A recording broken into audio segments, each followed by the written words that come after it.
Half টাইমের আগেই 4 গোল, শক্তিশালী ফ্রান্সকে হেসে খেলে উড়িয়ে দিয়ে বিশ্বকাপে ইতিহাস গড়ল ইংল্যান্ড।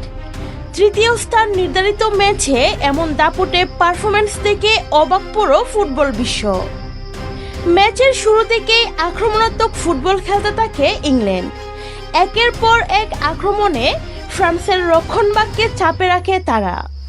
অবাক করার বিষয় হলো এই ম্যাচে জুড বেলিংহাম এবং হ্যারি কেইনকে শুরুর একাদশে না রেখেও দুর্দান্ত ফুটবল উপহার দেয় ইংলিশরা। সবার নজর কাড়ে বুকায়ো সাকা। তার অসাধারণ গতি, নিখুঁত ফিনিশিং আর দুর্দান্ত মুভমেন্টে বারবার ভোগান্তিতে ফেলেন ফ্রান্সের ডিফেন্ডারদের। প্রথমার্ধে জোড়া গোল করে ম্যাচের নায়ক হয়ে ওঠেন তিনি। আর অন্যদিকে কিলিয়ান এমবাপ্পে কয়েকটি ভালো সুযোগ তৈরি করলেও সেইগুলো আর কাজে লাগাতে পারেননি।